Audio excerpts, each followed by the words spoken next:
বলছি বেলা তো অনেক হয়ে গেল, এবার একটু বাজার থেকে ঘুরে আসুন। ছেলেটাও বাড়িতে নেই, সকালবেলা উঠে কোথায় যে গেল। আমি তো বাজার যাব, তা দেখো তোমার অপদার্থ ছেলেটা কোথায় গেল।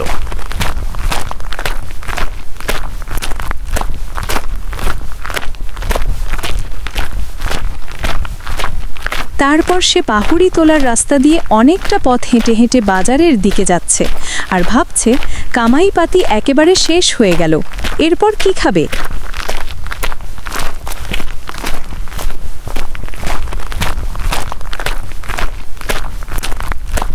তারপর বাজার এসে বলল, মাছের বাজার কোথায় যে আছে, যাই দেখিও গিয়ে।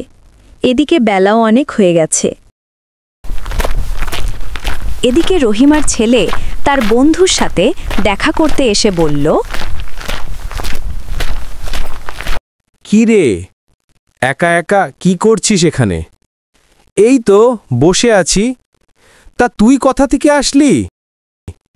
আর বলিস না, সকালে ঘুম থেকে উঠেই তোর সাথে দেখা করতে চলে এলাম। তা চল না, পাহাড় এলাকাটিকে ঘুরে আসি, দেখবি খুব আনন্দ হবে।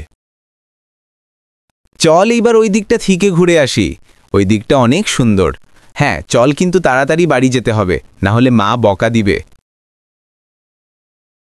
তারা দুইজন বুঝতেই পারেনি যে ওরা ভূতেদের এলাকায় এসে পড়েছে। হঠাৎ একটা আওয়াজ শুনতে পেরে ভয়ে তারা কাঁপতে লাগল।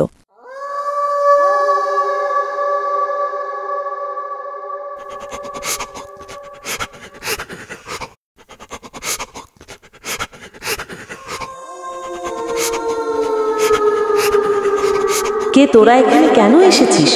জানিস না এটা ভূতুদের এলাকা? এক্ষুনি চলে যায় এখান থেকে, তা না হলে আমি তোদের শেষ করে দিব। ক্ষমা করে দাও, আমরা বুঝতে পারিনি, আর কখনো আসব না। আর কখনো যাতে তোদের এখানে না দেখি, তা না হলে তোদেরকে আমি মারতে বাধ্য হব। আজকের মতো মাফ করে দিলাম।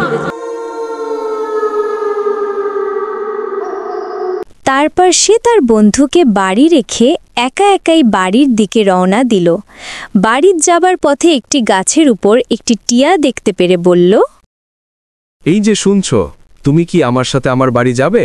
তোমাকে আমি খুব যত্ন করব। টিয়া পাখিটি তার কথার কোনো জবাব না দেবার জন্য সে আর কিছু না বলে ওখান থেকেই চলে গেল। ছেলেটা সেই যে সকালবেলা কোথায় যে গেল, বলছি দেখো না একটু, কোথায় আছে আমার ছেলেটা। তুমি এত চিন্তা করো না তো, ছেলে তো আর ছোট নেই, কোথায় গেছে এসে পড়বে। তুমি গিয়ে আমার জন্য জল নিয়ে এসো।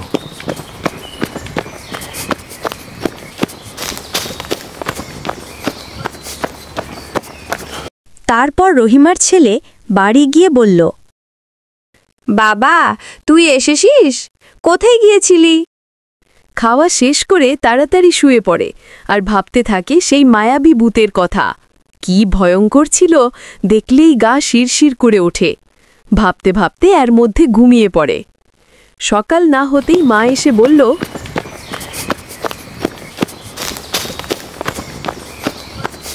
বাবা ওঠো না, দেখ তোর বাবার কি যে হলো, চোখই খুলছে না, জ্বরে গা পুড়ে যাচ্ছে।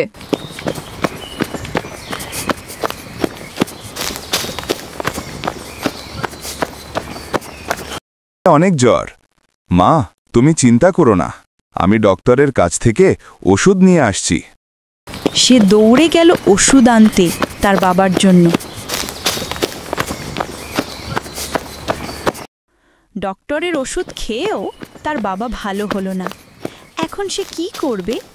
একটা শুনশান জায়গায় এসে মন খারাপ করে বসে আছে। ঠিক তখনই এক বুড়ি মা তাকে দেখে বলল,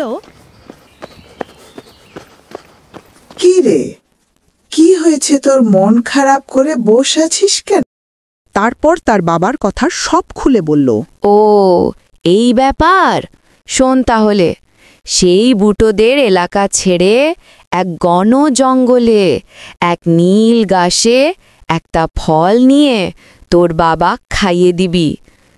তোমাক অনেক ধন্যবাদ।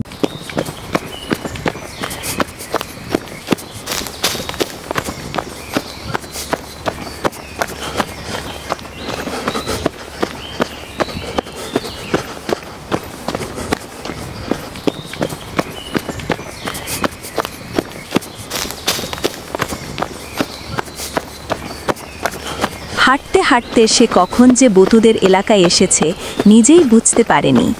সেই ভয়ঙ্কর আওয়াজ শুনতে পারে। এবার যে কি হবে?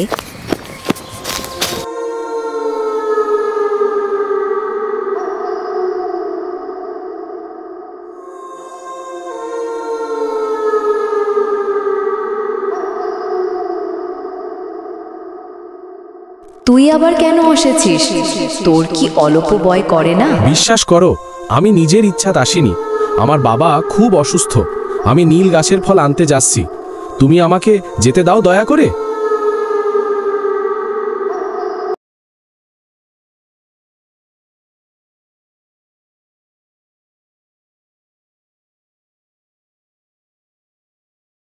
তারপর সে নীল গাছের ফলের চিন্তায় হতাশ হয়ে ক্লান্ত। কি করবে, কোথায় পাবে সেই নীল গাছের ফল? কিছু দূর যাওয়ার পর সে বিশ্রাম নিবার সময় আবার সেই ভয়ঙ্কর আওয়াজ শুনতে পারে। সে এইবার দৌড়িয়ে সেখান থেকে চলে গেল।